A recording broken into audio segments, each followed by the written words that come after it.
আসসালামু আলাইকুম। সবাইকে ওয়েলকাম জানাচ্ছি আমার চ্যানেলে আরেকটি রেসিপি দেখার জন্য। আজ আমি আপনাদের সামনে নিয়ে এসেছি চিকেন ফ্রাই রেসিপি। নামে চিকেন ফ্রাই হলেও এটা নর্মাল চিকেন ফ্রাইয়ের চেয়ে কিন্তু বেশ ভালো। সাধারণত আমাদের দেশে বিয়ে বাড়িতে বাবুর্চিরা এই রেসিপিতে চিকেন ফ্রাই করে থাকে। চলুন দেখে নিই পুরো রেসিপিটি। আজকে আমি চিকেন ফ্রাই করার জন্য মুরগির লেগ পিস নিয়েছি 2টা, বুকের থেকে 2টা পিস নিয়েছি। আমি এখানে চিকেনের পিসগুলোকে রোস্টের ছোট সাইজ করে নিয়েছি। এবার পেঁয়াজ বাটা নিয়েছি 2 টেবিল চামচ পরিমাণ, জিরা বাটা নিয়েছি 1.5 টেবিল চামচ পরিমাণ, আদা বাটা নিয়েছি 1.5 টেবিল চামচ পরিমাণ, লবণ নিয়েছি পরিমাণ মতো,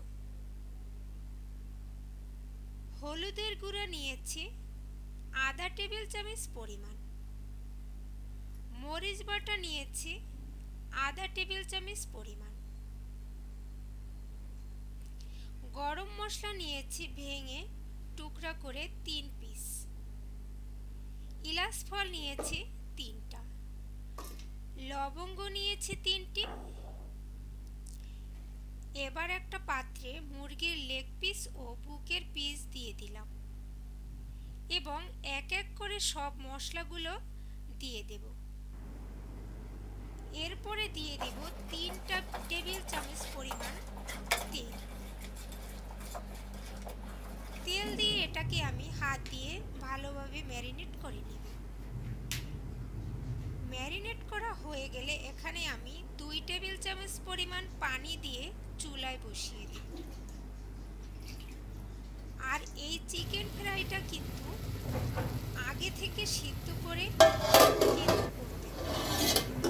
এটা কিন্তু কোনো অবস্থাতেই কাঁচা অবস্থায় করা যাবে না। চিকেনটাকে আমি কষিয়ে সিদ্ধ করে নিব। উল্টে পাল্টে এক পাশ হয়ে গেলে আরেক পাশ উল্টিয়ে দিতে হবে। এরকম করে চিকেনটা আমি সিদ্ধ করে নিব। আর পানির পরিমাণটা কিন্তু একটু কম বেশি লাগতে পারে। আমি এখানে 2 টেবিল চামচ পরিমাণ দিয়ে দিয়েছি।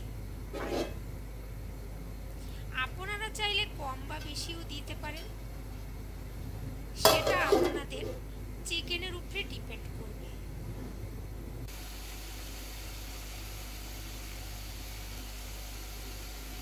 আর চিকেন রান্নাটাও কিন্তু নির্দিষ্ট না। আর চিকেন রান্নাটা কিন্তু আপনাদের বুঝে করতে হবে। এটাকে বেশিও সিদ্ধ করা যাবে না, আবার একবারে কমও সিদ্ধ করা যাবে না। চিকেনের রান্নাটা কিন্তু একটু সময় কম বা বেশি লাগতে পারে।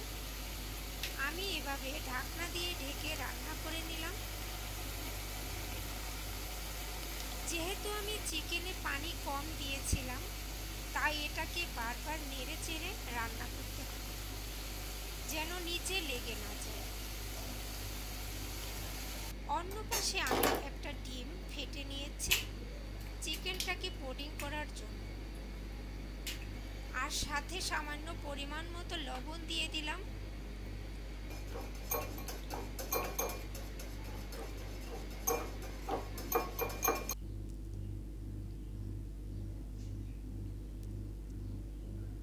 এবার আমি আগে থেকে টোস্ট গুঁড়া করে রেখেছিলাম। এখন আমি ডিমের ভেতরে উল্টে পাল্টে এটাকে ভিজিয়ে আবার টোস্টের সাথে আমি এটাকে কোটিং করে নিব। আর এটাকে কিন্তু অবশ্যই ঠান্ডা করার পরে করতে হবে। আমি সবগুলো চিকেন এখানে কোটিং করে নিয়েছি। এবার একটা প্যানে আমি পরিমাণ মতো সয়াবিন তেল দিয়ে দিলাম। তেলটা গরম হয়ে আসলে কোটিং করা চিকেনগুলো আমি এক এক করে দিয়ে দিব। আপনারা চাইলে এটাকে ডাবল কোটিংও করে নিতে পারেন। আমি এখানে একবার করেই দিয়ে দিলাম। চুলার জালটা কিন্তু মিডিয়াম লোতে করতে হবে। যেহেতু চিকেনটা সিদ্ধ করা আছে তাই বেশি সময় কিন্তু লাগবে না।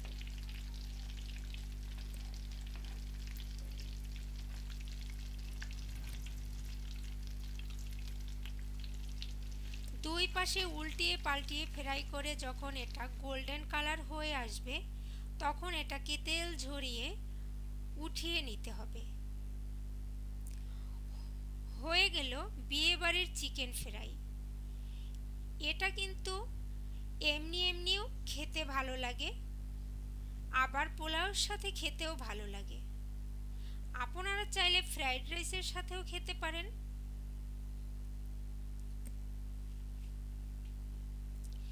আশা করছি আমার এই রেসিপিটি আপনাদের অনেক ভালো লেগেছে। অবশ্যই আমাকে কমেন্টস করে জানাবেন। ভালো লাগলে একটা লাইক দিবেন, কারণ আমাকে লাইক এবং কমেন্টস আনন্দ দেয়।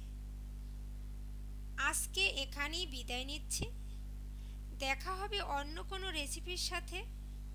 সেই পর্যন্ত সবাই ভালো থাকবেন, সুস্থ থাকবেন এবং আমার জন্য সবাই দোয়া করবেন। আল্লাহ হাফেজ।